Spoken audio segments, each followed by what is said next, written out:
Well, good evening, everybody. Welcome again to another fantastic episode of the Denver Bronco Roundup. Man, I'm so excited, man. I'm always raring to go on a Friday night, man. It's always a fantastic episode. The posse's always hopping. If you're new, the posse is what we call our live chat, man. Get your comments or questions in there. We're brought to you by Rocky Mountain Sports Network. We're sponsored by the amazing Morgan Trinkets, but I'm not alone. I'm not alone, man. And maybe there might be a fourth, maybe. But I think we're riding with three tonight, man. We take off on the Denver Bronco Roundup podcast.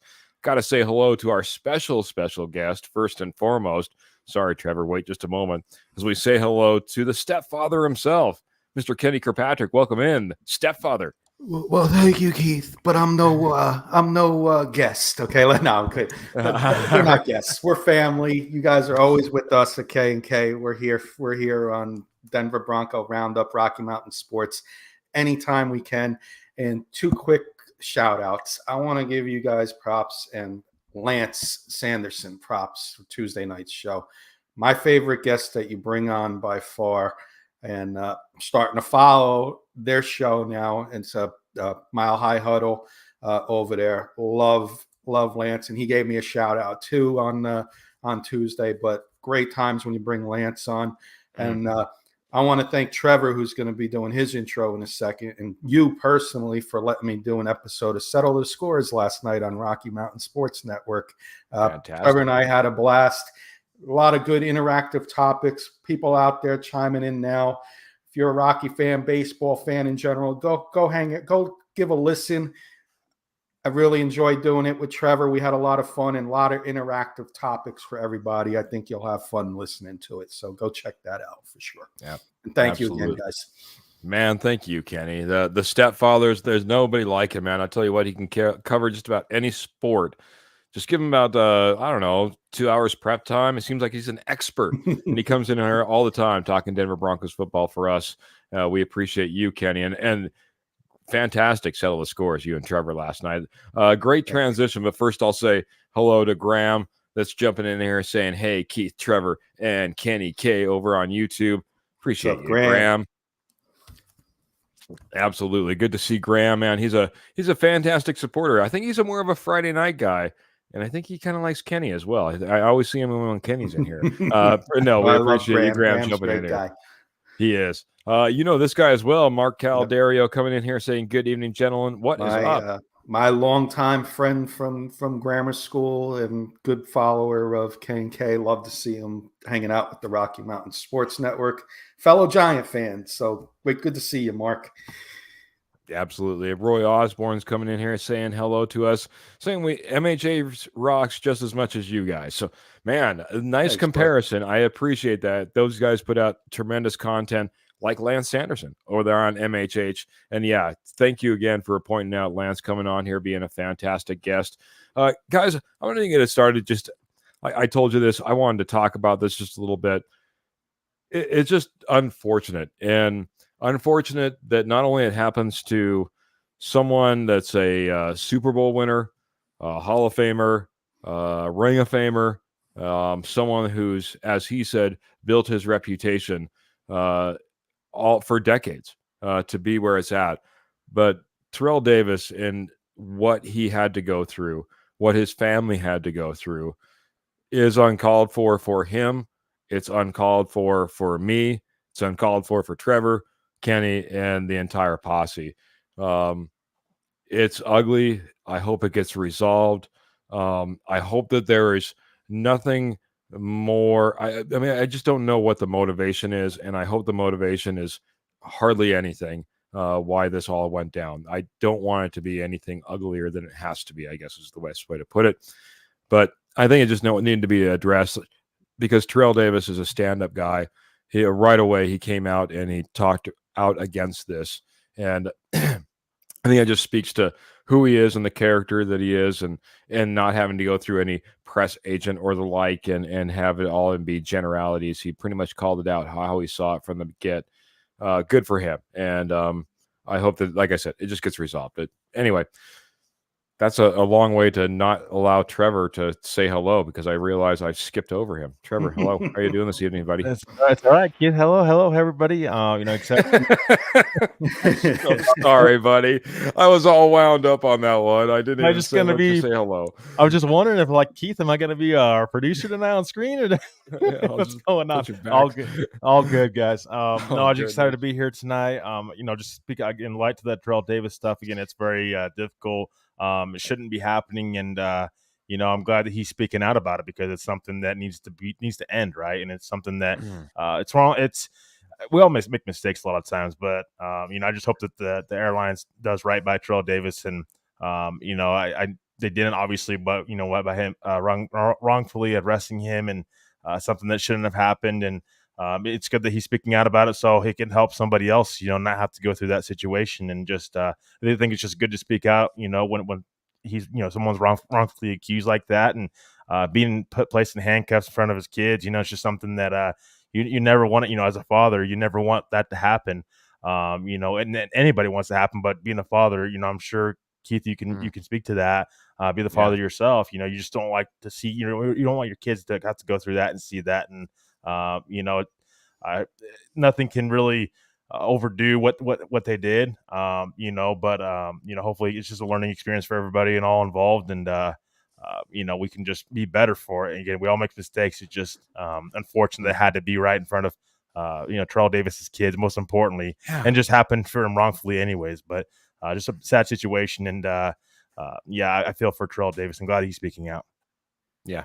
9, 11, and 13, I believe, are the 3 ages of his kids. Tough to see your dad without explanation all of a sudden be handcuffed, taken away. His wife also, just obviously devastated. Kenny, I'll let you get your 2 cents in on this as well. You just filled me in before the show what was going on. I've been working, so I haven't been in the loop. I won't add much. I'm seeing end racism, yes, but and I will never ever bring political views into a show. But this country needs to unite as one. Yeah. Yes. And people need to start being held accountable for everything going on in the country, not just this one unfortunate incident with Terrell Davis, but around the whole country. Country needs to unite. No one side or the other side. Everybody unite and make this country, wonderful, and that we want to live in. And that's it, and an unfortunate incident that happened with Terrell Davis, but happens every single day in this country. And we just now know because it's an athlete, it's a Hall of Famer, so we know what's going on, but it happens every single day and it needs to stop. Yeah.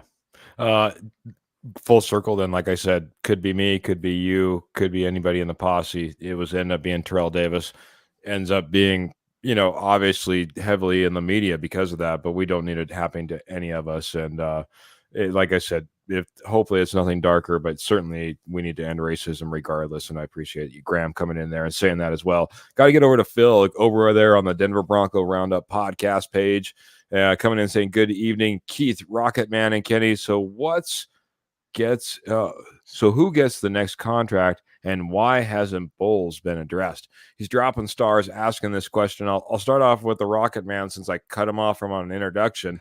Let him to get a little bit of time in here, answer Phil's question, and I think you have a good answer, buddy. I always do. What do you got for him, buddy? Yeah, I think PS2 is going to have to be a guy that we're going to have to look at as far as, getting a contract extension. I think, the Broncos not locking him up, the longer they let that go on and continue, I know he has his 5th-year option, so they have a little bit more time.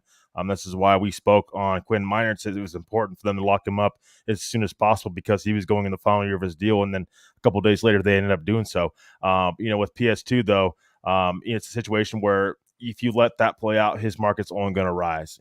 So it's like you pay him now, get it out of the way. It's not a distraction anymore. We can move forward. He's got his contract. He's got his money. He's probably going to be one of the highest paid corners in the NFL. It's just what it is.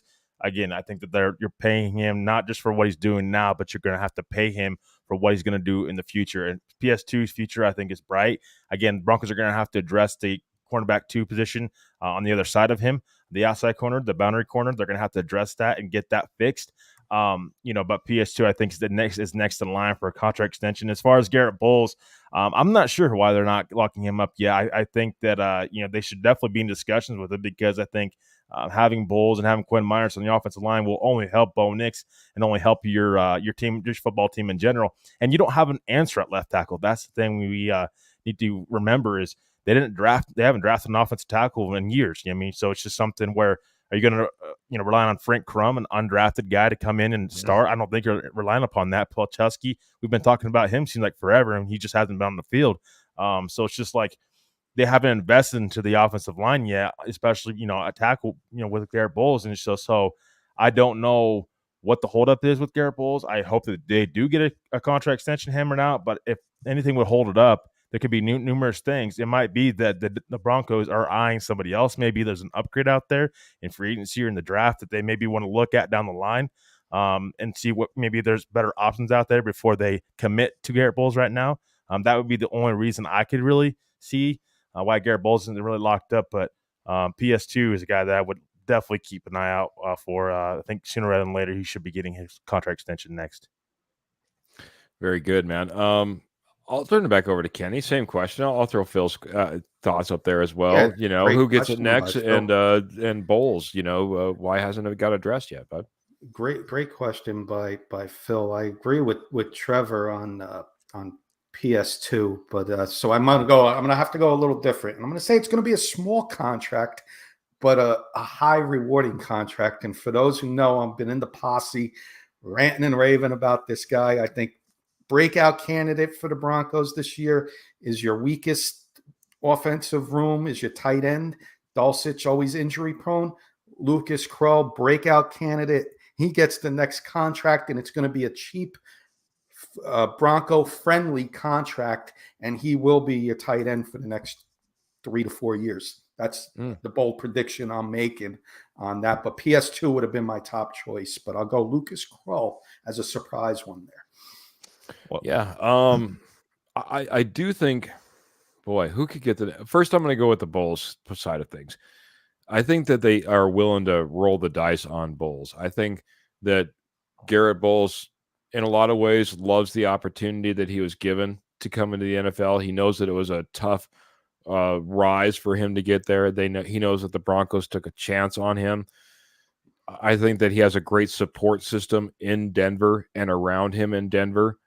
And I think that they think he can probably get him a little bit cheaper on the market if they want to keep him around. But the other side I want to put to it is Garrett Bowles and Cortland Sutton are in very similar situations in that they're at the end of their contracts. Cortland Sutton's wanting more money, but both of them were not part of this Sean Payton regime. And we could definitely see a turning of the page for both of them, and not see contracts given, not see contracts renewed, not see contracts renegotiated. And I know that we don't necessarily have a plan that it looks like in place, but I could definitely see that being kind of the way things end up playing out, Great question, Phil. As far as who gets the next contract, that's a great question, man. I wish I still had my list. Maybe I have it over here to the side because I had those guys that. Oh, look at that. Look at that. If I had to guess, I'm going to look this. Miners just got his. Kroll's on that list as well, so that's a good call as well. Jonas, Michael Burton got taken care of. If I had to pick an off the cuff name, how about Jaquan McMillan? Jaquan McMillan is on the last year of his contract. Another guy that's could be that cornerback too that we need, and could be coming in fairly inexpensively as well. A guy that has a lot to prove, but could get locked up so that you're not out there swimming looking for that CB2. At least got one guy heading into the future. So that would be my guess, my thought process if I had to go down that path. Great question, Phil. Got to say hello to D-Rock real quick. I've already passed up on some comments, so I appreciate it. Also, Paul came in here saying hello, especially to Trevor. So hello, Paul. And got one of the horsemen coming in. Might not be able to get on screen, but Jody Moncrief is coming in here yelling for a pay Courtland Sutton. We're going to hold off on some wide receiver talk for right now, man, because the rookies reported, guys, and we're all excited to get training camp kicked off. It's just right around the corner as the rookies get in a little bit earlier. We got an awesome draft class that I think you can look up and down the list and have excitement for different reasons, whether it's Bo Nix for obvious reasons or whether you're talking about even a Devon Vele or someone like that. But there was one guy that's not going to be really participating all that much, man, and that was Blake Watson. Blake Watson ended up being designated on the NFI list, non-football injury list, meaning he hurt himself outside of the facility. Now, this is a designation, as Trevor pointed out right before we got on air, that he can come back at any given time in training camp. No waiting 2 weeks, 4 weeks, 6 weeks, can't come back until preseason or the regular season, nothing like that. Anytime he can come back. But we've been talking about this running back room left, right, and otherwise. I'm going to turn over to Kenny first, though, on this one, man. We've seen now an injury on Watson. We've seen an injury to Audric Estime with a knee scope. We have Javonte Williams coming back off of a massive injury, but played out last year, didn't play his best. Man, we got a lot of questions, but also maybe a lot of upside talent. Kenny, what does it do for Blake Watson now to come in on that NFI list for everybody else on this roster? It's funny. I will say real quick how small the world it is. Just around the corner from my house, a 2-minute walk, is a gentleman by the name of Jack Lanham. Parents live there. And who's Jack Lanham, you may say?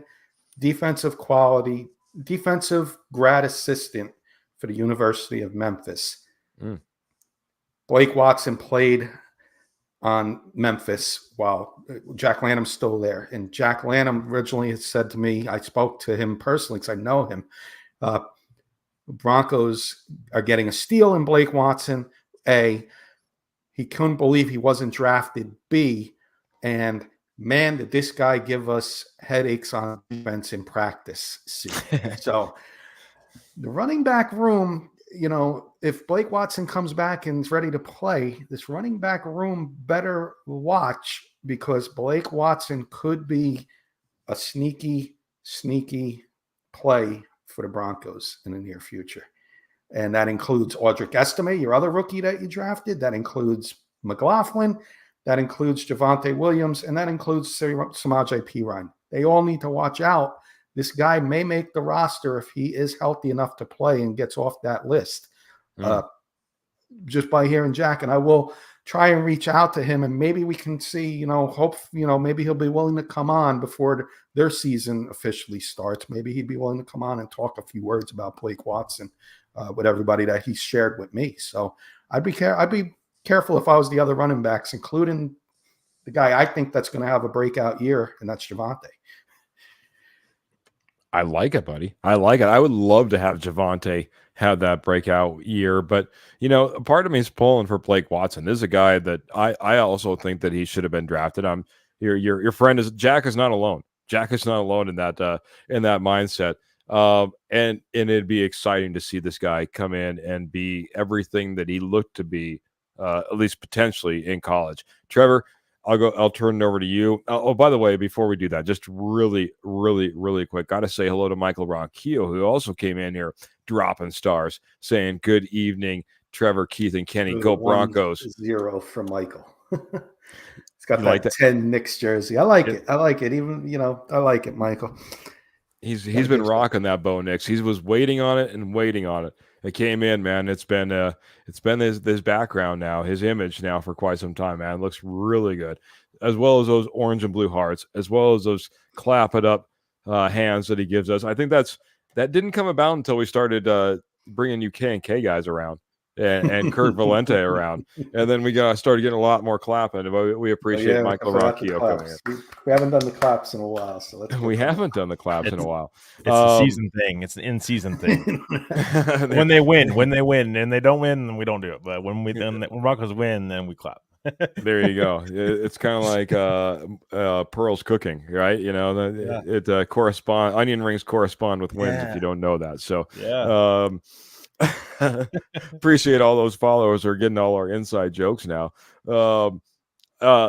I wanted to get to a few different things on here, though, really quick in regards to this. But I want to get your thoughts again, Trevor. Blake Watson, what does this mean for the running back room? And then I'll jump back into this posse.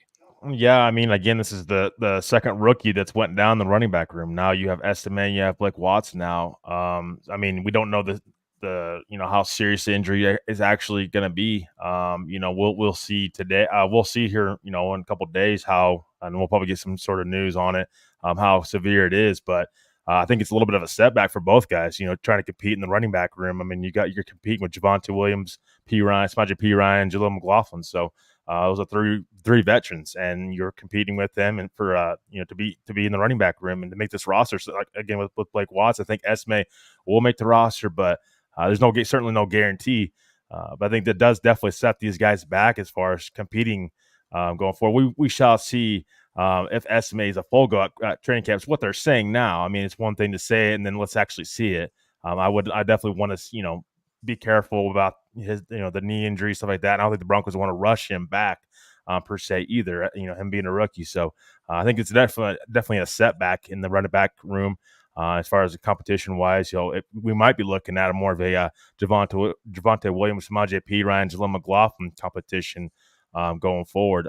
With these couple of these rookies getting hurt, and it's something that we love competition, but I'm a big believer that everything happens for a reason, and maybe this happened for a reason, and we'll see one of these guys emerge, during training camp and into the preseason. And don't forget about with like Blake Watson real quick. Don't forget about practice squad. Start off the season on the practice squad. If the Broncos are in that rebuild mode, you bring them up later in the season, and you may have something later on. And special teams keep that in mind when these guys, some of these guys making the roster, if they're not going to be a starter or going to be in the rotation, special teams is going to be a place where these guys can make an impact as well. So something to keep in mind, especially when it comes to Blake Watson. Early on, when we are having a different podcast, and the Estime injury first crept up, my hope is that we could squeak Blake Watson through on the practice squad. Nobody else picks him up. Estime, because the Broncos have shown that they like to take their time in bringing back players a lot of times.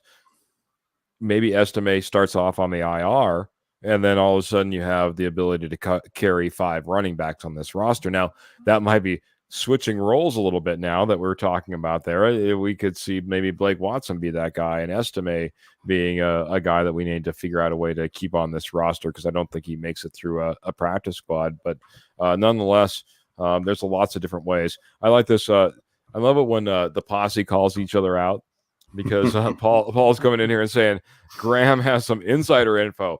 I look a little bit further up on the comment board, and Graham came in here and he has maybe some inside information. He said, heard earlier today that Nix invited teammates to a different location to throw again. So Stidham went, but Zach Wilson decided to throw to college receivers. Kenny, is this a bad look for Zach Wilson? What are your thoughts, him not taking up the invitation to go throw with some teammates and some quarterback room teammates? Well, Wilson still threw to some college receivers. Who were those college receivers? Was it at his alma mater, BYU? Where was the location that he threw to? I don't think it's a bad look. I honestly don't. He's throwing the college receivers. They're not at the NFL levels. So you know what? Maybe the pro receivers are making Nix look good. If Wilson's looking good with college receivers, maybe that's a good move for Wilson over Stidham. I don't know in details where that location was, what kind of level receivers he was throwing at, but I don't think it's that bad. I wouldn't look into it too much as a bad look. There you go. Okay. Trevor, your thoughts? Zach Wilson, should he have taken up the opportunity maybe that was given to him by a Bo Nix, or did he do the right thing by throwing to some college receivers, getting some time off by himself? I think that, again, I don't want to read into that too much. I haven't heard that, but I'm not going to second guess what Graham heard that from. If that's true, I will say that, I wouldn't read too much into it, honestly. I think these guys have connected at, some point in time. So there's guys that weren't at that camp as well. I mean, it wasn't just Zach Wilson. There's plenty of other guys that weren't there that maybe should have been there. Lucas Kroll wasn't there. He was at that Travis Kelce's tight end camp. So, he was, that's a guy that could have, probably used some time there with, guys that might actually be starting quarterback thrown to him if he was going to be the tight end one on this team. So there's just guys that weren't there that should have been there, could have been there. If Zach Wilson not being there, there's probably other reasons why, and then we'll probably never hear about it. We don't hear every reason why these guys aren't linked together and aren't coming together. Bo Nix did go out and say that he sees the competition between Jarrett Stidham himself and Zach Wilson being a respectful one. So it seems like there's respect in the room with all three quarterbacks. I wouldn't read too much into it. I don't see why Zach Wilson, what would benefit him coming in and not connecting with these guys, especially because, there's a decent chance he'll be on this roster, at least if they keep three quarterbacks.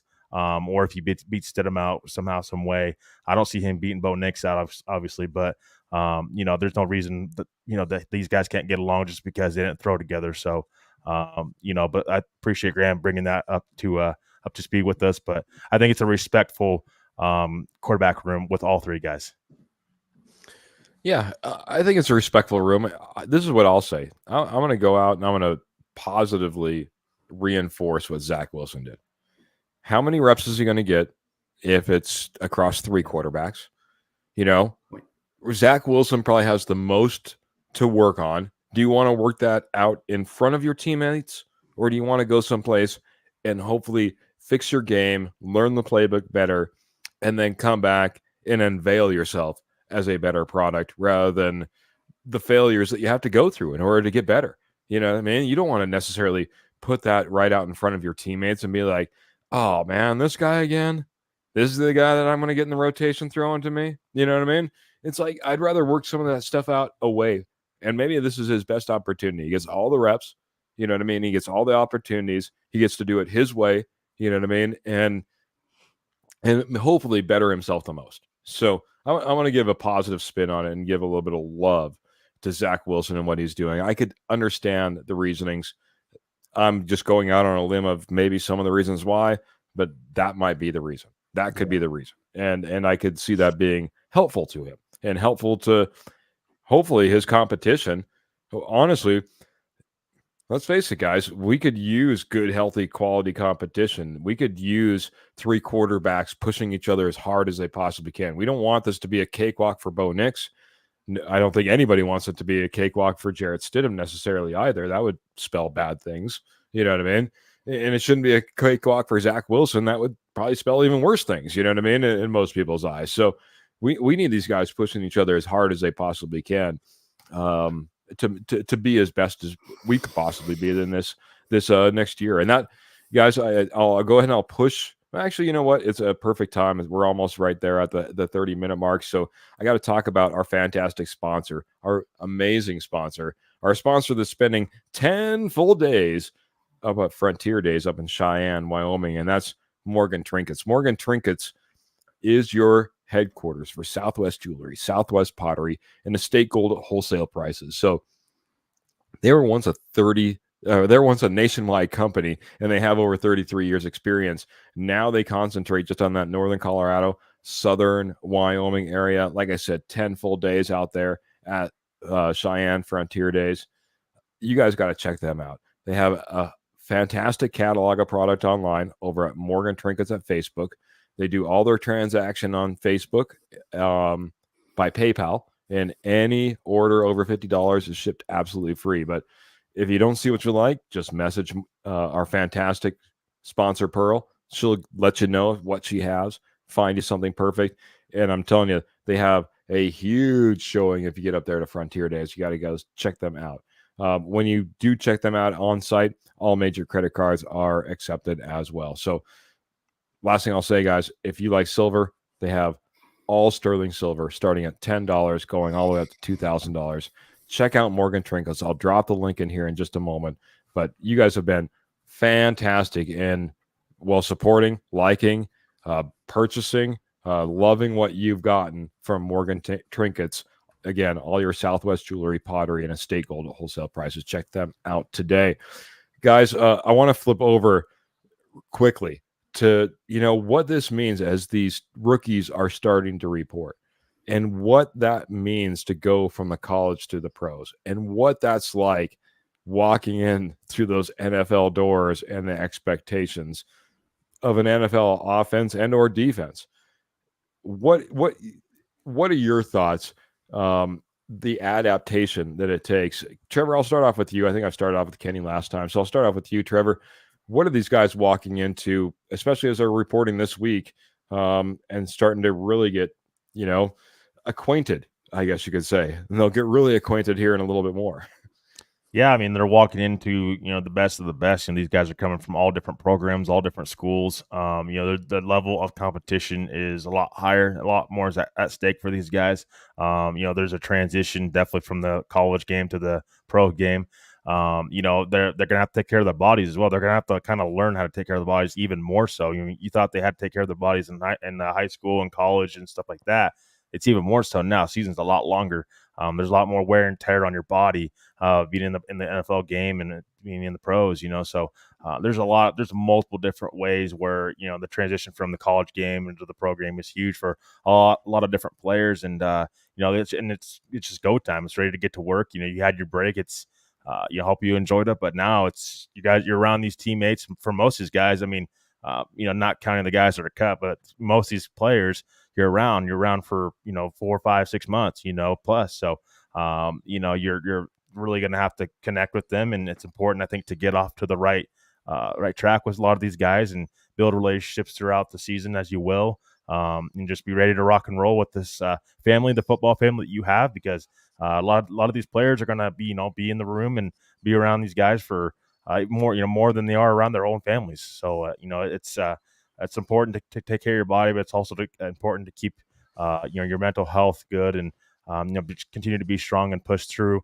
all adversity and everything. So there's just a lot to come, with coming to the, college level to the pro level, and these coaches, hopefully some of these coaches are helping some of these guys out as well. Yeah, there is something to be said, Kenny, about, building those relationships. You're calling from college to the pros. You need to not only get acquainted with the coaches, get acquainted with the staff, but hopefully, have that camaraderie with your teammates and build those relationships. You're going to be with those guys, like Trevor said, for the next 6 months. You're plugged in. You're pretty much in that facility constantly if you're not on the field. But, there's another side of it for me as well, and that's that learning aspect. A lot of these colleges, as you know, you cover college football more than I do. Some of these college offenses, some of these college defenses, the way that how simplistic it is compared to then walking into, let's say, a Sean Payton offensive system is a big change. And the learning curve is huge. Talk about just what it means, in your opinion, to have to go down there and sit and study and get that playbook right before you can even go out there and hit the field with any confidence. Oh, it's like, it's like sitting like in the 8th grade or a freshman in high school, and you're taking college advanced course as a senior, and you got to pass that test, and you jump ahead 3 levels to, you're now a 14-year-old senior because you're at that level. This is the intelligence that these football players need, and a lot of them do end up with that, and those are your quarterbacks, and other players as well. But yeah, the intelligence, the IQ, football IQ needs to be elite for these guys, and at least above average at minimum, or you're not going to succeed in the NFL, in my opinion. And one other thing that challenges for these guys, in my opinion, and I'll make it short and sweet. Oh no, go right ahead. I agree with Trevor said, but it is the highest level they're going to play in competition now. So your school's like a Bo Nix. He may played with 7 or 8 NFL teammates. Your middle of the range schools, you got 3 or 4 teammates that make it to the pros, and then you got your small schools. You may be the only guy that makes it into the pro level. Now you're playing with everybody who's an NFL talent. And your high draft picks, they need to perform, make sure they're not performing their worst. And the rookies that are coming into camp, the undrafted ones, they need to perform at their best. So it's like right there. So you got the ones here, and one or two will and make teams. And the ones at the top really don't need to be bad, because then you become bust. So it starts at training camp with the rookies. Curious, I always look for the stories. Victor Cruz, my Giants years ago, undrafted rookie, became a star for us. They're out there. Blake Watson, we talked about him earlier. He could be one in the works to watch out for, but lots of challenges for the rookies, the high first-round picks to the ones that are undrafted. All right, man. I'm going to jump to this since I have you on the screen right now. And Michael Ronquillo, is a fantastic supporter of the show. He's coming in with a question. I'll just keep you talking, I guess is what I'm going to say. He says he wants that outside perspective. He's like, Keith's talked about this. I've heard it. Trevor's talked about it. I've heard it. Kenny, question for you. Who would you keep between Jonathan Cooper or Baron Browning for the Denver Broncos on a new contract from another insight and being a Giants fan? What are your thoughts on these two guys, man? Who would you keep? Who gets the new contract? Awesome question, Michael, and thank you for asking me that question. I would go Baron Browning, and I say that, guys, because I've seen him. I know he's have some injuries, but when he's on that field, I remember 2 years ago he was having an All-Pro season, and every time I watched him, because I didn't know you guys very well at the time, but Kurt, diehard friend, long time, always interested in Broncos games, so I would watch as many as I could. Baron Browning showed me a lot, so I think Baron Browning, he could stay healthy. I would give him the edge for a new contract over Jonathan Cooper, Michael, from Great an outside question, perspective. I know that Trevor didn't get asked this one, but I'll give you 15 seconds on this if you'd like to answer this as well, Trevor. I would just say this. I would wait till the end of the season to resign either one of them. I think Jonathan Cooper has proven the consistency and has been a lot healthier than Baron Browning, but Baron Browning has the upside. So it's difficult to resign these guys now because they need to break out. One of these edge rushers need to break out. You have Benito, Browning, Cooper, Jonah Ellis. You have a bunch of guys in that edge rusher room. A lot of Robins right now. No one has really emerged as a Batman, and this team needs a Batman and needs a Batman really bad. You haven't had that since Bradley Chubb and probably Von Miller. Well, not probably Von Miller, for sure Von Miller, but probably Bradley Chubb as well. So if I had to pick one, that would be Jonathan Cooper, just because he's been consistent, and you can pair him up with a Batman edge rusher. With Baron Browning, if he never sees the field, in my opinion, then why would you resign him? You can't count on him to be, healthy. As great as he is, as much upside as Baron Browning has, and there's always players that have upside, but if they can't stay healthy, well, then you can't count on them long term. Could I, as Paul, my co-host Paul, would say on K&K, can I interject real quick? Yeah, absolutely, sir. If I was to really, I know Michael's question, but I'm high on Ellis, the rookie. Don't be surprised if neither of these two get a contract and Ellis takes over and is the guy for the next 5 years plus. Wow. That's a bold prediction. It's a bold prediction, but at the same time, I think that really goes to show what you were just talking about, Trevor. How many Batmans? 0. coming up zeros on the Batman chart there. Looks like we have a lot of Robins, you know what I mean, and hopefully not too many Catwomans. I just say that Utah. I know they're a big defensive school in the Big 12, or now in the Big 12. In the Pac-12, they were the one Pac-12 team that played defense, and you got their guy from Utah, so he's played in a defensive scheme. So I could see big things coming from this rookie. I hope so. Needs to get there quick. He's a little bit older, obviously, coming out of Utah, so it needs to get going on the field as quickly as possible. Biggie Bronco wants to know. I'll let Kenny answer. How's everybody doing?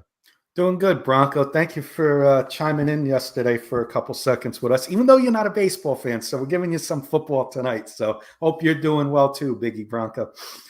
He's wanting to know if he can answer the question, and the answer to that is absolutely. Of course you can. He comes in here and says, it depends what the Broncos' record is at the trade deadline. If we're in the playoff hunt, kick both of them, or keep both of them. I'm sure that's what he's saying. If not, put them both on the trading block and get capital out of them. So he could see it being a boom or bust, in the hunt, keep them both. Trade deadline, and you're already looking pretty much out of it. Put them both on the trading block and get what you can and move on. I don't know if I see the dramatic of both. I could see one of them choosing at least one of them and sticking with the other. The one thing I would say is I think Cooper should be cheap. Quite honestly, he should be fairly inexpensive, and that could play into his benefit if he wanted to continue to be a Denver Bronco. So, go ahead, buddy. No, just really quick. Cooper can also play against the run. Benito and Ellis, they struggle against that. So, and Baron Browning, again, is another guy who can play against run. So, again, for the Broncos' sake, if you want a guy that, an edge rusher that can be out there for all 4 downs, or all 3 downs, just to say, it would be Browning and Cooper, in my opinion, because those guys can both stop the run at a pretty decent level, and they can get at both guys after the quarterback. When with Benito and Ellis, those are more, they're more of a specifically an edge rusher, and they kind of struggle against the run. So that's why we need to see. We talked about Nick Benito needing to see that jump for him to be a complete edge rusher. We just don't know if those guys will ever be that. And same, I think, with Jonah Ellis. Jonah Ellis, I think the knock on him in college was just not his inability to kind of stop the run. It kind of seems like he is a kind of a Nick Benito caliber player. So we need one of those 2 guys can step up. I wouldn't be surprised if we see or hear a guy like Jonathan Cooper or Baron Browning's name be kind of thrown around there. Yeah, like Biggie said, around the trade deadline. And both are healthy. I'm in an interjecting mood. I'm going to make this real quick. 10-second. No, you got it, buddy. 10-second response. I want the edge rusher if I'm a Bronco fan. You got Patrick Mahomes and Justin Herbert in your division for the next 10 years. You need an elite pass rusher. I don't care about the run. You got Roach in the middle. You got guys that can stop the run. I want an elite pass rusher that's going to get me 10-plus sacks each year. You may have him in the rookie. You're not going to know unless you play him. I think you may have it in this rookie eventually. Or if Browning could stay healthy, could be that guy, maybe Jonathan Cooper. But you need an elite pass rusher. I don't care about the run. If he can be the edge rusher, get to Mahomes, get to Herbert, get to all those big AFC quarterbacks, I'm on board. Love it, buddy. I love it. Just a little side note before I bring up Phil's fantastic question here. Probably not going to get to all our agenda items, but we love it because you guys are coming in here guiding the discussion exactly where you want to be, and it's been a fantastic one. But I did just want to make a quick note. Bradley Chubb has started on the injured list for the Miami Dolphins, just as a side note. Phil's coming in here. He's like, he is praying. We are not looking for a quarterback next year. Stop the quarterback carousel. If so, what position do we draft first? Kenny, I think we might have hit this a little bit one with Phil once before. I don't know if I got your thoughts on this at all. I know I didn't get your thoughts on this at all. So I'm going to hit you first. The Broncos position looks like it's at least steadied in Bo Nix's hands. I don't know. I would say, let's say you're picking between the 10th and 15th pick in the draft. What position are you? What position are you? Yeah, same position as we were in this last year. We're on what are your thoughts, buddy? Here, because I was just going to say, let's say you're picking 10 to 15. Great question, Phil. If it's not quarterback, I got to protect the quarterback. It's got to be a tackle on the other side of the ball. You move on from McGlinchey, and it's got to be a Joe Fashanu type of tackle that was in this year's draft. You get him next year to protect Bo Nix. He's your franchise quarterback. You got to protect him. Very good, man. I want to pass it all the way around, Trevor. I think we may have had this one, but hey, maybe thoughts have changed over the last 48, 72 hours. What do you got for Phil on this one? What are you thinking? Which direction should we go? Bo Nix is at least holding the ship steady. Yeah, I don't see how this team can take a quarterback in next year's draft class, even if Bo Nix is like not that he's not the guy, but even if he kind of struggles a little bit, because I can't see this team taking two quarterbacks in 2 different years and back-to-back off seasons. I just don't think that looks good for Sean Payton. I think he's kind of stuck with Bo Nix for a while, for a couple years. So I don't think you got quarterback position, unless Bo Nix just comes, and just flat out, on his face and just looks horrible. I just can't see them being even a discussion for another rookie quarterback. For me, it's got to be edge rusher. We kind of just talked about it. They just don't have a Batman edge rusher. They don't have a difference maker, and this is why and Kenny, this is why I'm going to bring this up. Brian Burns plays 83% of his snaps on the defense side of the ball. Kayvon Thibodeau plays 87% of his snaps on the defense side of the ball. Jonathan Cooper is the only guy, and again, this is Baron Browning because he's hurt, but Jonathan Cooper is the only guy that plays he has the highest percentage snap rate in the edge rushing room. So he can play. This is why I say, you need an edge rusher that can be an all-around complete edge rusher to stop the run, but also be able to get after the quarterback. The Broncos just don't have a Brian Burns and Kayvon Thibodeau right now. They don't have any one of those guys.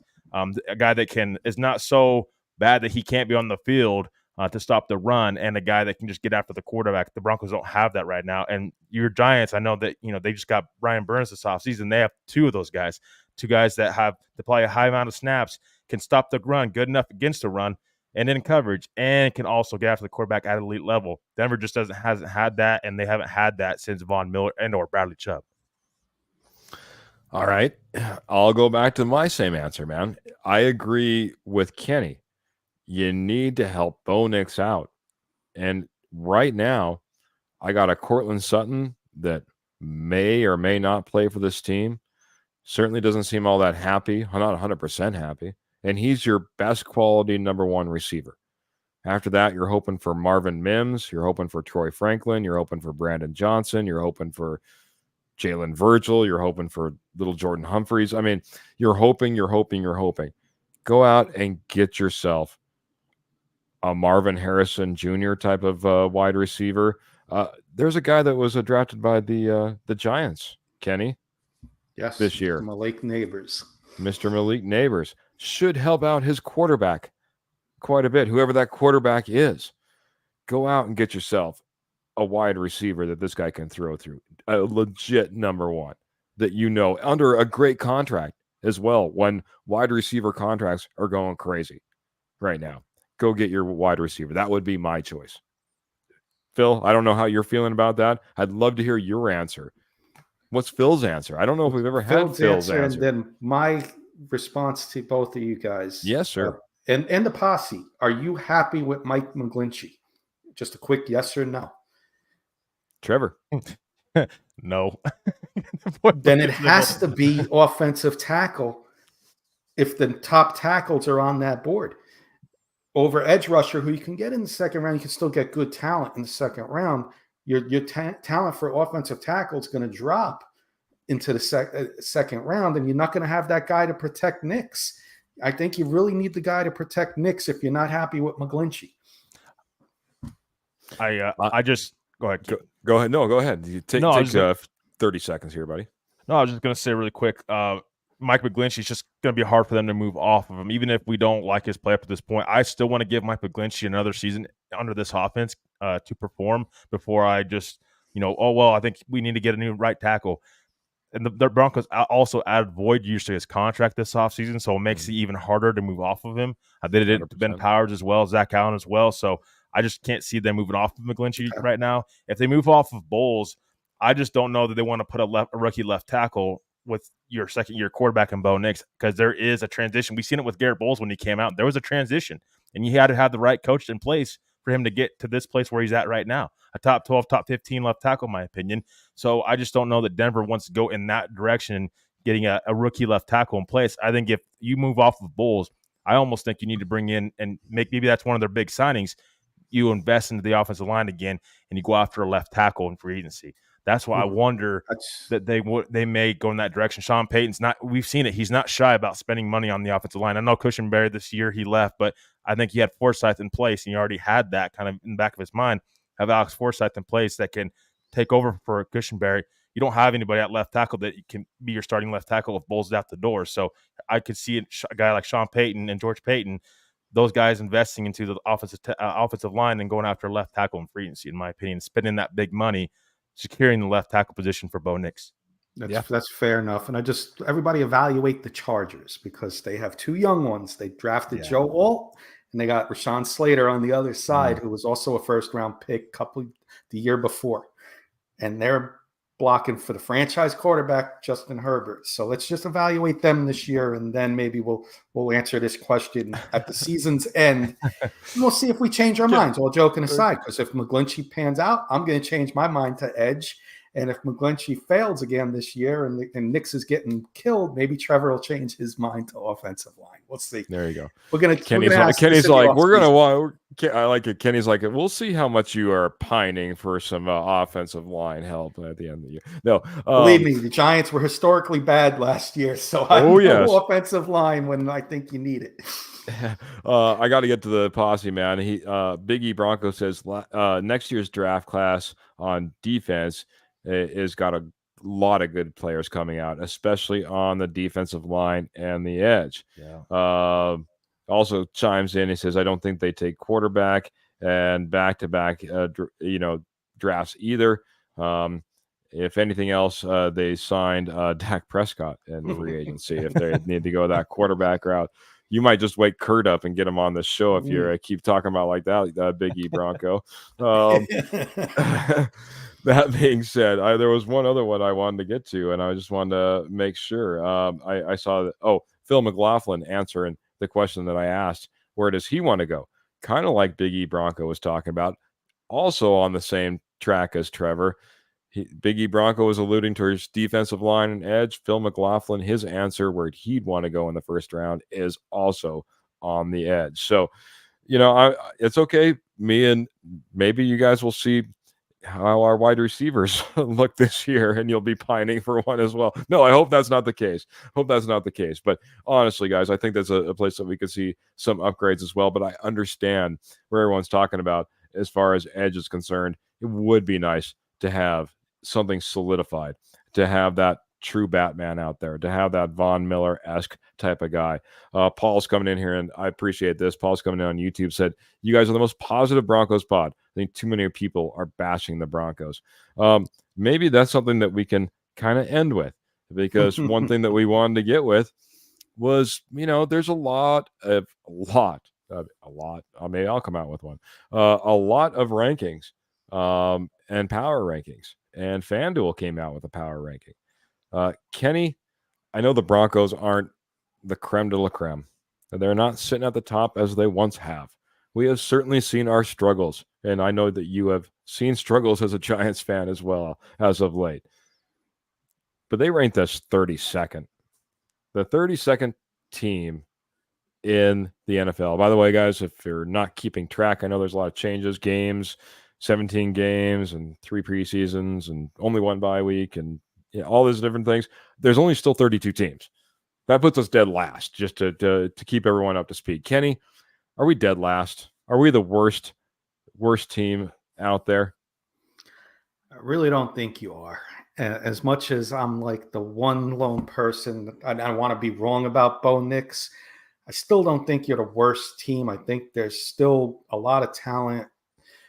The roster was depleted. Russell Wilson going, Justin Simmons and Jerry Jeudy, top 3 names. And you didn't replace them with elite talent, and you drafted a rookie quarterback. But you were 8-9 last year with the rest of that roster. So to be ranked 32nd, I think that's a false rating. And you can only go up when you're 32nd. So you got to look at it that way. But Panthers below them, Patriots below them. They had the Giants in the one I looked at, 21, and I thought that was a little high, but maybe they think our defense is going to be better than people are projecting. So, but I would go more in the 25-ish range, 25 to 27 with upside, as opposed to 32 and only being able to go up. Very good. Very good. 32 only up. You're ranking us 25. Fine. You're 32 then, Kenny, and you're Giants. No, just kidding. No, I think that's fair. I think, I Only love because the of the outside rookie perspective. quarterback. You got a rookie quarterback. If you had, and you didn't, you only lost 3 stars.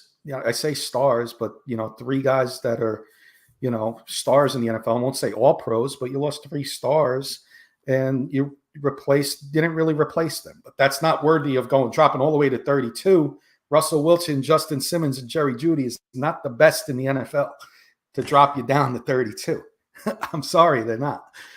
I think you're right. I think you're right. And I had to give you a bad time, No, you gotta love it. No, I love it. I think that's a fairly fair. I'll see where Trevor comes in at, man. Ranked 32 by Fan Duel. Are you in agreement? And if not, how much further higher would you rank the Broncos? Are you getting all the way up to 25? You going beyond? Not getting. I've been one that's been critical of this roster and how it's been constructed over the past couple of years, but I don't think that they are the worst team in the NFL. And I don't think they're going to be the worst team in the NFL. Sean Payton has never lost, less than 7 games in his whole entire coaching career. Going back to the Saints, and he had some pretty bad Saints teams as well. So I don't think. I don't see this team losing less than 5 games, honestly, and so I don't think they're going to be the worst team in the NFL. I'm kind of with Kenny. I think that 25, 26 range, kind of middle pack, which again you don't really want to be, but I can't see them being the worst team in the NFL. And I think there'll be a couple teams that will drop off that may be a little surprising, honestly. I mean, we always kind of see a couple teams that a little surprisingly kind of drop off a little bit, have kind of down seasons. It's pretty hard in the NFL to be consistently good all the time, and just different injuries happen, different scenarios happen where you just have a really bad season. So, but with Sean Payton, I think he raises the floor of this team a little bit, just being the head coach that he had. Now, if you had Nathaniel Hackett in place or Vic Fangio in place, I think I could believe it a little bit more. But with Sean Payton, I know I've not always been the biggest Sean Payton fan, but I will say he does raise his team's floor enough, in my opinion, that I don't see them finishing to be the worst team in the NFL or even really close to that. Again, I think, 6, 7, 8 wins, right in that range. I think that's where the Broncos will be. But I don't agree with FanDuel and them being the worst team in the NFL. I don't agree with that, despite their roster just not being in a very good place right now. I have one other question. I'm going to throw it to Trevor first. We'll just go back around. Does this team, in your opinion, do they have the ability to play above their potential, or will they play below their potential in this upcoming season? Are they set up to play above their potential, or will they play below their potential in your mind? I want Kenny's thoughts as well. I think they have a potential to play above, and the reason I say that is because of Bo Nix. We don't know what Bo Nix is going to be. That's again a lot of uncertainties on this roster. But if Bo Nix clicks suddenly and he looks like the guy, you have something there, and that's the most important position in the NFL is quarterback. So if you have a quarterback in place, you have a chance to make the playoffs. You have a chance to be a wild card team. Again, you could go both ways with that because there's injuries that can happen and different scenarios that can happen, and this to make this team worse. Again, I just don't see that with Sean Payton. I think he raises this team's floor for sure. I just can't see them being that bad. But I do think there's a better chance that like Bo Nix just comes out and just balls, and he is Sean Payton's guy, and he is this team's franchise quarterback, at least under the Sean Payton era, because he fits Sean Payton's offense so well. That I think that you could see this team, maybe be a little bit above expectations on where they're supposed to be at this point in time. Like Paul coming in here as well, saying take the over on the 5 wins that Vegas has us for. Kenny, back to you, man. Can this team play above their potential? Will they play below their potential in this upcoming season? And I've been critical on the Broncos, but I will make this prediction right now. They're going to be better than their expectations. Let FanDuel rank somebody 32nd. I wish they would have ranked my Giants 32nd, because if I'm the coaching staff, it's all over the locker room. We're the worst team in football. We're the worst team in football. I know we're not. You guys know you're not. Show it on the field. It's got to be some kind of motivation for pro athletes to know that they're ranked the worst team. So you're going to see a lot of hard-working, play. You're going to see some surprise play from some players. Trevor nailed it before. Sean Payton's been critical on him, but never lost more than 7 games. Always won more than 7 games. I think it's clear that this team has got potential to be better than what Fan Duel and all these so-called experts are calling for. And you guys had a great segment on Tuesday, and most of you on the offensive side of the ball, you ranked your best position groups, and most of you ranked offensive line as the best. And if you got a good above average offensive line, you're not going to be the worst team in football. Good point. The other thing that I look at, and I'm not trying to draw comparisons, I'm just using an extreme example. In 2007, 2008, the Raiders didn't have the worst offensive line. They didn't have the worst receivers. They didn't have the worst running back, but they did have Jamarcus Russell. And Jamarcus Russell did nothing to make any of the rest of his team look anything good. Now, I'm not saying Jamarcus Russell and Russell Wilson are one and the same or anything like that, but there were struggles with Russell Wilson in this offense. And I'm excited to see what potential some of these guys have that just haven't been able to show. You know what I mean? I keep pointing to that. I know, Kenny, you're excited about the Kroll in the tight end room. I keep pointing to that tight end room. That was not a place that Russell Wilson targeted. Simple as that. I mean, I think there is big potential, and people are like, well, Adam Troutman's nothing, and who knows what Greg Dulcich can be, and maybe Kroll, but they haven't seen a quarterback that can actually feed a tight end and look for that tight end and throw on time and to a tight end. I'm just saying, I think there's a potential across this offense that we haven't seen yet, and so I think there's the ability to play way above what we're talking about. Michael Ronquillo said that he had him ranked between 25 and 30. For me, I can't see this picking. If I'm rating this roster, I'm thinking about where we're ranking in the draft next year. I don't think we are picking any higher than 15. That's where I'm at. So I think we're a middle of the pack type. I don't think we return to having to pick in 12 and above. I'm hoping that we're at 15 and below. So again, I think that we're mid-pack. We got a few new names coming in. We have this one coming in over on YouTube, Last Kingdom. Last King of Scotland. Yeah, that's a great one. Last King of Scotland. Coming in with a 7-10 record. And Paul's coming in on the other side of a 10-7 record. Flipping those numbers around. Either way, more than 5 wins. But guys, gals, man, these hours go fast, man. I heard you guys talking about it on Settle the Scores last night, part of the Rocky Mountain Sports Network. We're already past an hour. We're way into overtime. There's probably lots of stuff we didn't get to and comments that I wish I would have been able to read. And man, love is fantastic here on a Friday night. Love you guys. Last one. Who was the number one NFL team in the NFL? Who was the Fan Duel number one? I know that you have that probably just off the side, Trevor. Unfortunately, we were looking at the bottom of the list too much, so I didn't look at the top. Trevor, where were you? What do you see at the top there, buddy? Yeah, it's the Chiefs. We got to land on something better than those words. At the bottom, there's only room to move up. At the top, they're going to move down this year. They're due. There you go. It's a numbers game. The NFL, all sports is a numbers game. Yep. They're due for a year where they're not going to be elite. I disagree with a lot of their predictions, though. I just looked at the whole list. I disagree with a lot of their where they have some of these teams at. Like I think San Francisco. I think it's got to be. Yeah, I was going to say, who's the top NFC team? And that was the only question I had for that. San Francisco. And then the Lions were fourth. The 49ers were third, right behind Baltimore. Baltimore was second. Ooh, with Derrick Henry addition could be. But they have the Jets like sixth. You see Rodgers coming back from being gone a whole year and being that great. I mean, I know Aaron Rodgers is great, but I think some of his better years are behind him, in my opinion. I've said that for a long time, and we'll see how it goes. But my last question: where are the Steelers with Mr. Russell Wilson? 16th. Oh. That's a little high, I think, for them. Okay. We'll be I'll get them more in the 20s. Let's just say that.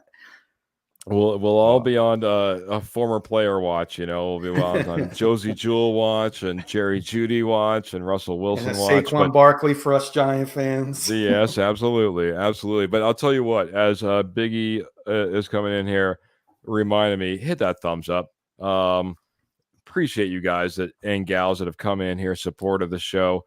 I say that because, man, we're on the lookout, and if you want to be on the lookout, make sure you're hitting that notification button so you don't have to be on the lookout for our show as well.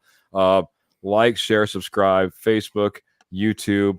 Again, we have the Denver Bronco Roundup podcast page. We have the Rocky Mountain Sports Network over on Facebook. I would really appreciate everyone making sure that they're liking both pages, following both pages. We have a big disparity, which I don't necessarily get, but that's okay. As long as you're liking both, we'll be all clear. We'll be all set to go. Love you guys so much. We got to get this back on the Broncos talk. I can't be talking about all these other things before we get out of here, guys. I know I can take it a little bit from Kenny. I mean, come on now, Trevor, you can't do that to me like that. Let's end with a Bronco note as we get on out of here, wrap it up, and say goodnight to everyone. No, I just want to thank everybody, for being here tonight. Again, our posse is just great. Roundup Royalty, you guys are amazing. Just continue to support us, through and throughout every show we do. Really appreciate it, and appreciate everybody that got tuned into our Rocky show. Me and Kenny did last night. Kenny, really appreciate you being on 2 podcasts with me and back-to-back days. Means a lot, and it's great. It's honestly an honor to have you on here and get to be your co-host whenever we get a chance to. But I want to thank everybody in the posse tonight. You guys are awesome. Everybody that dropped stars, continue to support us. Better things, even greater things are ahead for DBR as we continue to grow. And really appreciate you guys and the positivity that you guys continue to show us. And hope you guys have a great weekend. And thank you for tuning in. And we'll see you all on Tuesday. Absolutely, man. Absolutely. Trevor always rocking it out fantastically, giving much appreciation, much love to everybody. And Kenny's right there with him. He ranks right up there at the top, man. Kenny, fantastic guest. You got to talk a little bit about K&K Sports Show. I didn't give you any time for that, but you also got to say goodnight to all our fantastic fans in the posse. Yes, like Trevor said, the honor's all mine. Just an honor to be on your shows. Honor to have you all on our shows. And I'm going to plug one show tonight for K&K because we do a lot. We do Giants. We do our original K&K, which you can see on Wednesday nights. But I'm going to plug Kurt Valenti and his wife Jen Valenti's show, Let's Talk Broncos. They're from New Jersey, like me originally, so they got that New York style that they bring into it. The New Jersey, New York style Broncos show. They're on a little summer vacation right now, so I was asked by Kurt if he would like me to fill in, if I could fill in for him this upcoming week. Looking to do a show Sunday or Monday. Putting Keith on the spot now. I already asked Trevor. He said he can join. So we're going to try and get Keith on with us too.